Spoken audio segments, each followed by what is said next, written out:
Hello, this is day 5 of our first unit of writing. We're going to be starting another book today, the last book of the week. So remember yesterday we read Grandpa's Face by Eloise Greenfield. We have another new book today from the same author. This book is called She Come Bringing Me That Little Baby Girl. Ooh, that's a nice long title. And we're reading these books this week to help you think of ideas of what you could write about.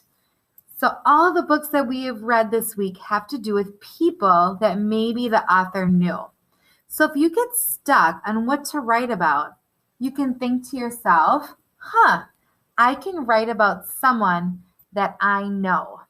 So I could think of family members, of friends, or neighbors, and that might spark a story that you could write. So let's listen to the next story for the week by Eloise Greenfield.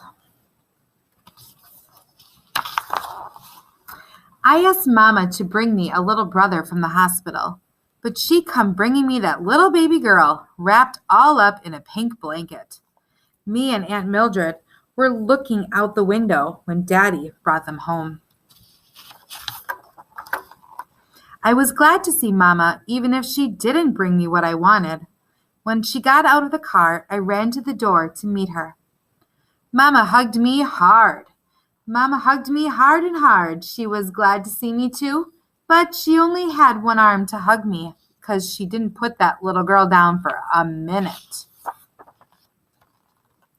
Daddy helped them upstairs to the bedroom, but he didn't forget me. He said, "Come on, Kevin. We got to see what this baby's all about." Mama sat on the bed and Aunt Mildred unwrapped the baby real slow and careful. It was a girl, all right, because her fingers were way too small. She'd never be able to throw my football to me. I didn't like her anyway. She cried too loud. Not only that, she didn't look new with all those wrinkles in her face. And not only that, I didn't like the way Mama and Daddy looked at her, like she was the only baby in the world. Then Aunt Barbara came with a big box tied in a long, shiny ribbon. "For the baby." She said, "Hi, Kevin," but she was looking at that little girl when she said it. And Uncle Roy came with another box. He slapped me on my head and said, "How you doing, man?" But he didn't pick me up and swing me around like he always does. Mrs. Moore from across the street came, and she had a present too. She didn't even see me. All she said was, "Where's the baby? Where's the baby?" It was making me sick to see them crowding around that ugly old baby and making those stupid noises and presents all over the place. It was really making me sick. So I put my chair by the window and just sat there, looking out at a squirrel running across the wire. I wasn't thinking about that old squirrel, though. I sure wasn't. The next thing I know, Mama come bringing me that little baby girl and putting her right in my lap. I didn't even look down at that baby. Daddy brought Mama a chair and she sat down beside me. She helped me hold the baby with one of her arms and she put her other arm around me. "You're a big brother now," Mama said. "I don't want to be a brother to no girl," I said. "But I need you to help me take care of her," Mama said. And I said, "You do?" Mama smiled at me and hugged me tight with that one arm. "Yes, I do," she said. "And you know what?" And I said, "What?" "I used to be a baby girl," she said. And I said, "You did?" I looked up at Mama and down at that baby. "Uh-huh," Mama said. "And my big brother used to help take care of me." "I sure did," Uncle Roy said. "I wouldn't let nobody bother my little sister." I tried to think of how they looked. Mama as a baby and Uncle Roy as a boy. It was so funny. I laughed right out loud.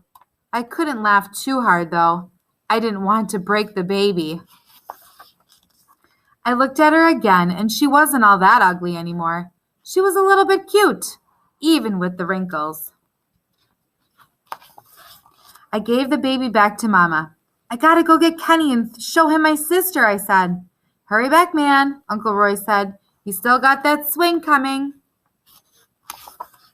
I got Kenny and Deborah too, and they just stood there looking at my sister like they had never seen a baby that pretty before. I was watching them though. I had to be sure they didn't squeeze her too hard or anything. When my sister's fingers grow some, maybe I can show her how to throw a football, if she uses both hands. And she can have one of Mama's arms too, as long as she knows the other one is mine.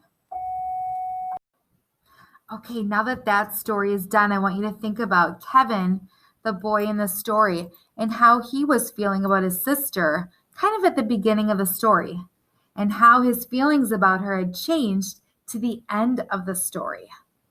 If you were going to write a story about a time you felt bad, then ended up feeling good, what might you write? You could add that idea to the back writing ideas section of your notebook and turn to the page where it says people we can write about. So maybe I might have changed my mind about maybe something my mom said when I was little, and I was upset with her at first and then I wasn't. So I might add that to this section here. Now go to the next slide to hear directions for writing time.